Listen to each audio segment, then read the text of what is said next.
How's it going? My name is Damon Flemings, and we're here to talk about sound waves and how that affects consumer buying behavior. So, we had to read a book entitled The Sonic Boom: How Sound Transformed the Way We Think, Feel, and Buy, and that's by Joel Beckerman.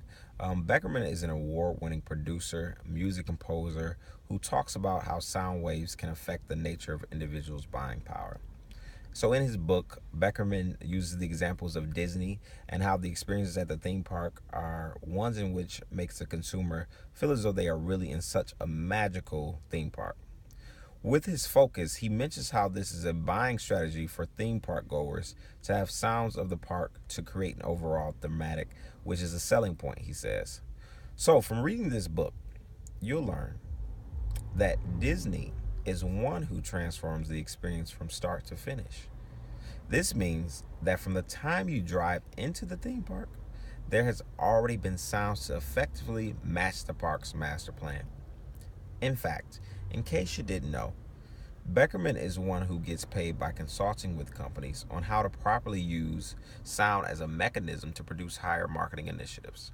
So, for example, when you walk into a shopping mall, you'll notice that most times there's music playing in the background.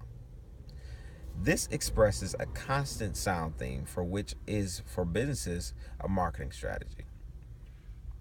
So, pretty much they're looking for you to buy. With careful planning and execution, businesses are able to captivate the consumer with eliciting sound to allure and attract.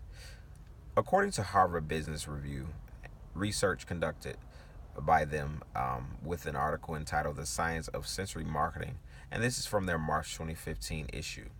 So, their research indicates that the idea that without our conscious awareness, our bodily sensations help determine the decisions we make. Also, according to Andra Krishna, who directs the Sensory Marketing Laboratory at University of Michigan, companies are just starting to recognize how strongly the senses affect the deepest parts of our brains. According to an article entitled also by How Retailers Manipulate Sight, Smell, and Sound to Trigger Purchase Behavior in Consumers by Hamanya Khan, he expresses that the science behind scent marketing and also research by Nobel Peace Prize winners Richard Axel and Linda Buck, they say that our sense of smell is widely considered by scholars to be our most emotional sense.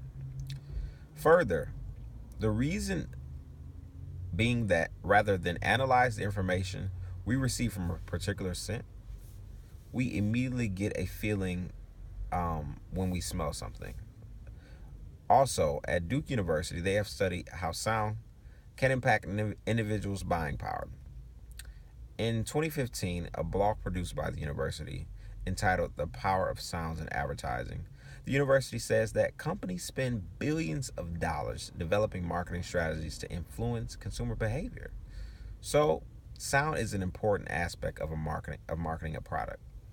They move on to elaborate that information by the American Journal of Management stipulates that they focus on better understanding how consumers emotionally respond to common advertisement sounds. In a highly rated commercial, which was produced in 2011 by the Super Bowl, sounds were used to evoke an emotional response in the viewer. Further, it was a commercial for the Volkswagen Passat involving no spoken words, yet the message was conveyed through similar familiar sounds. So I would have to agree with Joel Beckerman that sounds heavily influence the way in which individuals purchase goods and services from business alike. Evidence discussed renders this conclusion. Thank you.